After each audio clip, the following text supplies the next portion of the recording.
Vamos falar um pouquinho sobre o adenovírus entérico. Então, lembrem-se, o adenovírus entérico, gente, é um dos únicos vírus transmitidos por alimentos que a gente considera mais importante, que é um vírus de DNA.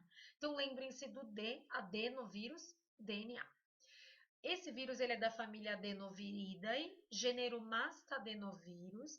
Ele é de transmissão orofecal, respiratória por aerossóis, assim como o norovírus também, por secreções oculares e respiratórias, águas, alimentos e fontes. Ele é um vírus não envelopado, então também é um vírus que tem uma certa resistência no meio ambiente. Já é um vírus que a maioria das pessoas não conhece, não sabe que é de transmissão alimentar. O adenovírus entérico, ele tem como sintomas infecções oculares, hemorragias, ele pode causar hepatites também, gastroenterites, vômito e febre, diarreia aquosa por 8 a 12 dias. Então, é um período de doença maior do que o norovírus, por exemplo. Período de incubação 8 dias, então também é um período de incubação maior do que o do norovírus, que é curto, né, de 12 horas até 2 dias no máximo. Ele também causa uma doença autolimitante, a principal forma de prevenção também é a higiene, e não existe vacina, assim como para o norovírus não existe vacina desenvolvida ainda, tá?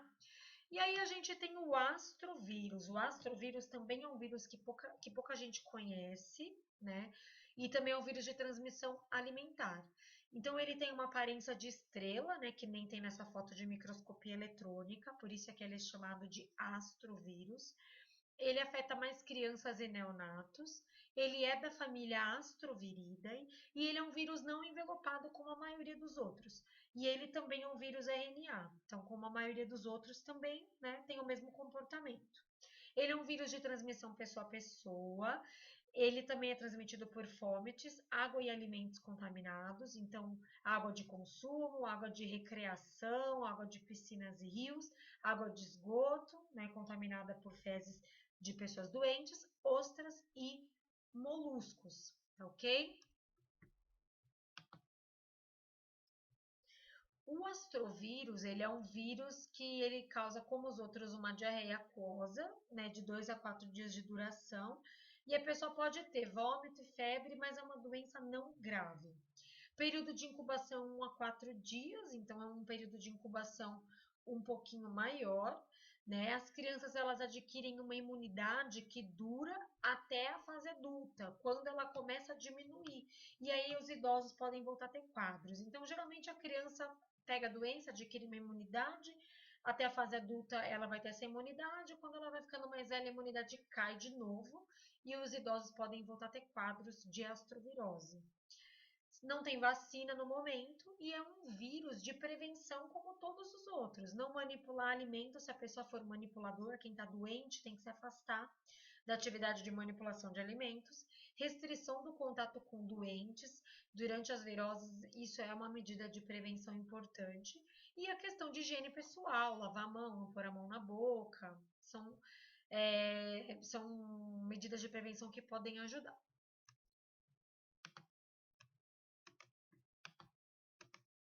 Bom, existe também o sapovírus. Eu tenho certeza que muitas pessoas caíram nessa questão na prova. O sapovírus, né, todo mundo achava que era um vírus transmitido pelo sapo, mas na verdade não. É um vírus que também é transmitido por água e alimentos. Então ele foi descoberto em 1977. Ele ocasionou um surto num lar infantil. Se eu não me engano, era num orfanato na cidade de Sapporo, no Japão, por isso o nome sapovírus. Ele é um vírus que lembra a estrela de Davi. Então a imagem dele é a imagem que lembra a estrela de Davi. Ele também é da família Caliciviridae, assim como o norovírus, então são vírus semelhantes. Ele é um vírus de RNA não envelopado e muito semelhante ao norovírus, como eu já falei. Então ele causa surtos em locais confinados. Aqui eu peço desculpa, o vírus está sem acento no i, tá? Então ele causa surtos em locais confinados, igual o norovírus, creches, cruzeiros, né, os navios, hotéis, né? Locais onde a gente tem uma alta concentração de pessoas. O sapovírus, né, tem a fotinha do sapo aí para vocês não se esquecerem, mas não é um vírus transmitido por sapo. Ele tem como sintomas diarreia, aquosa e vômito, como todos os outros, a maioria é assim. Febre, náusea, tá sem acento no A também, e dores abdominais. Os manipuladores, eles são assintomáticos e eles eliminam uma alta carga viral nas fezes, então de 10 a 6 até 10 a 10 vírus por grama de fezes.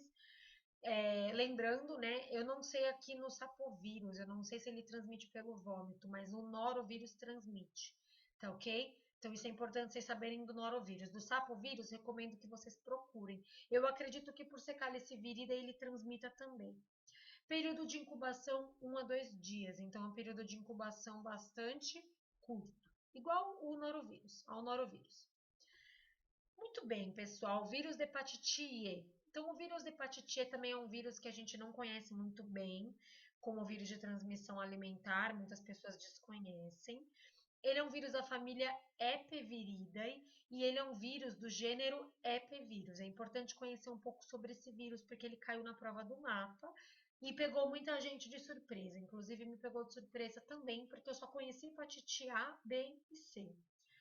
Os genogrupos, existem 4, o 1 e o 2, eles causam doença apenas em seres humanos, e o 3 e o 4 geralmente são os de países desenvolvidos, nos quais existe a transmissão zoonótica, né? Ele é um vírus não envelopado, ele é muito parecido com o vírus da hepatite A. Então, ele é um vírus não envelopado, de fita única e de material genético RNA. O vírus da hepatite E, ele causa sintomas muito semelhantes ao vírus da hepatite A.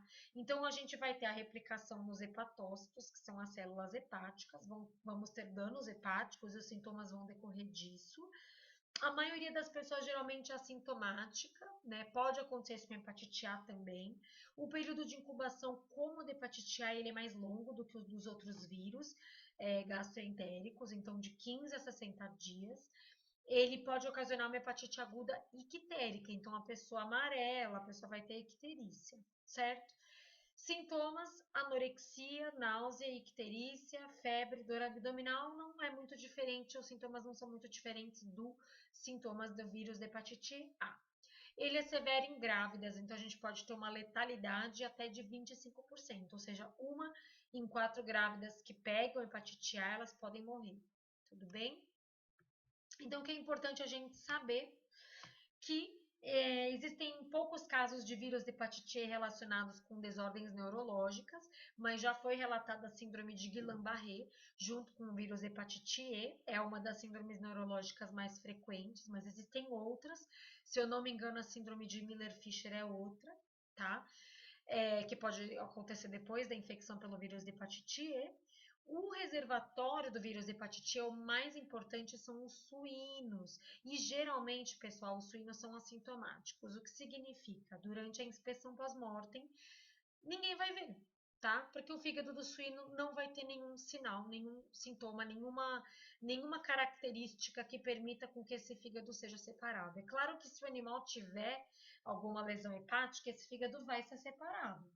Mas, na maioria das vezes, isso não vai acontecer, porque o suíno vai ter uma infecção assintomática. E é por isso que a gente vai ter a doença em humanos. Tudo bem? A inspeção não consegue segregar. Consumiu o produto cru ou mal passado, risco de ter a contaminação por hepatite E. Javalis e cervos, eles podem ter a doença em menor prevalência, então eles podem ser infectados em menor prevalência. E existem alguns surtos muito relacionados ao consumo de carne de javali. Tem uma região lá na Espanha, chamada de região de, acho que é Andaluzia, no sul da Espanha, se eu não me engano. E essa região é uma região muito exportadora de carne de javali. E tem trabalhos científicos relatando a ocorrência de surtos em carne de javali, né? Em pessoas que consumiram carne de javali. Então, é um vírus que circula ali naquela região que justamente é exportadora desse tipo de carne para o resto do mundo. Bom, como alimentos implicados, então, a gente vai ter basicamente a carne crua ou mal passada de suíno, são de risco, nessa carne de risco, de javalis e de cervos, que são os reservatórios, Produtos cárneos artesanais de suínos, então aquela linguicinha mal passada que a gente consome às vezes de suínos, né? São produtos de risco. Carne de caça e até a carne industrializada de suínos. Então, no caso desse surto que eu contei para vocês aí de Andaluzia, do trabalho científico, era um surto relacionado à carne de caça, de javali, mas também já foi relacionado surtos com carne servidas em restaurante de javali, tá ok? Carne industrializada de suínos, então, como eu falei, a inspeção pós-mortem não consegue segregar, então a gente pode ter a transmissão por linguiça industrializada, por fígado de suínos que passou por inspeção, no CIF, no SIM, no Serviço de Inspeção do Estado também. Então, o fígado de suínos também, por conta de que o vírus se replica nos hepatócitos, é um dos alimentos de maior risco, e por contaminação fecal da água, né? Pessoas contaminadas, a água de criações de animais contaminados, a gente pode ter a contaminação de moluscos e vegetais, tá ok? Muito bem, para terminar, vamos falar um pouquinho sobre o poliovírus. O poliovírus ele também está no edital da prova de Suzano, tá ok? Peço que vocês estudem um pouco mais esse poliovírus, porque eu trouxe poucas informações aqui. O poliovírus ele é da família Picornaviridae, tá? Igual ao vírus da hepatite A. Ele, gente, é um vírus do gênero enterovírus, tá ok? Ele é um vírus de RNA não envelopado, ou seja, tem uma certa resistência no ambiente. Ele é um vírus muito infectivo e ele causa uma doença grave, uma doença neurológica que pode culminar nas pessoas com paralisia, né? Então, é uma doença grave. Poliovírus é um vírus que a gente nunca associa com alimentos, mas é importantíssimo a gente saber que é uma DTA, tá? O vírus resiste a variações de pH de 3,8 até 8,5, então ele é bastante resistente e ele resiste à desinfecção com éter. Ele é inativado pela fervura, então ferver os alimentos é uma medida interessante, pelos raios ultravioletas e também pelo cloro. E o poliovírus ele também é um vírus de transmissão pessoa a pessoa por contato, através de secreções nasofaríngeas de pessoas infectadas, através de objetos, alimentos, água, contaminados com fezes de doentes ou de portadores, de pessoas que têm o vírus e são assintomáticas, o que não é incomum na poliovirose. Período de incubação de 2 a 30 dias, então aqui a gente pode ter um período de incubação mais extenso do que a maioria das viroses que são DTAs. Existe uma vacina que, graças a Deus, confere uma imunidade duradoura. Então, aquela vacina do Zé Gotinha, né, que a criançada vai tomar no postinho, é uma vacina que confere imunidade duradoura e, graças a Deus, graças a isso, a gente conseguiu erradicar essa doença no Brasil. Mas, é claro, existe sempre um risco da reintrodução da doença por conta de pessoas, né, que adentram aqui no nosso território e vêm de países em que a doença circula. Tudo bem? E aí, gente, para finalizar mesmo, eu gostaria que vocês, quem for curioso, quem tiver tempo, estudassem e dessem uma lida sobre esses vírus que são vírus de doenças que causam doenças transmitidas por alimentos e que são vírus emergentes. Então, existe o bocavírus, existe o vírus Aishi, um vírus relacionado às ostras no Japão, o salivírus, o cosavírus e o vírus Saffold. Eu nunca vi esses vírus em prova, tá? Mas eu nunca tinha visto prova cobrar sapovírus e astrovírus e adenovírus entérico. E a prova do mapa cobrou. Então, para quem tiver um tempo e quem for curioso, a hora que der um tempo, deem uma olhada, leiam alguns trabalhos científicos sobre esses vírus, pelo menos saibam que eles existam, porque eu acho que quando o vírus ele é muito assim específico, ele é muito, né, assim, difícil das pessoas saberem, a banca ela não vai se aprofundar muito, mas ela pode perguntar, ela pode te jogar justamente a pergunta que o mapa jogou. Quem são os vírus transmitidos por alimentos? E aí vai botar lá, bocavírus, salivírus, e você nunca vai ter ouvido falar. Então, ler um trabalho vai ajudar você a lembrar que são vírus transmitidos por alimentos também. Muito bem, a última coisa que eu queria dizer, que eu esqueci, era com relação à hepatite A. Eu queria dizer que era um vírus transmitido também, caiu numa prova banca que vai fazer a prova da prefeitura de Suzano, que é a Consuplan. Eu estava vendo uma questão e eles perguntaram se era um vírus que os reservatórios eram, cujos reservatórios eram primatas humanos e não humanos. E sim, eu verifiquei, primatas humanos e não humanos são considerados reservatórios também. Então não afeta só o homem. E também é importante vocês saberem que o vírus da hepatite A é um vírus de transmissão orofecal, basicamente. Pode ter uma transmissão sanguínea? Eu acredito que até possa, se tiver uma viremia, mas assim, lá na prova eles cobravam esse conhecimento também. Como a viremia provavelmente é curta, então não é uma via de transmissão importante. Ele é basicamente um vírus de transmissão orofecal. Tudo bem? Mas fica a dica, né? Leiam mais alguns trabalhos sobre o assunto, estudem mais um pouco, tá? Essa apresentação eu fiz baseada no livro do professor Germano e em mais alguns outros trabalhos que eu encontrei, mas procurem referências científicas na internet e estudem um pouco mais sobre esses vírus para vocês fazerem o resumo e o material de estudo de vocês, tá ok? Então, muito obrigada, até o próximo vídeo, espero que vocês tenham gostado. Se vocês gostaram, deem um gostei aí para mim no Insta e se quiserem pedir alguma coisa, algum outro assunto para eu trazer, vocês podem pedir que eu trago para vocês, tá ok? Então até o próximo, pessoal.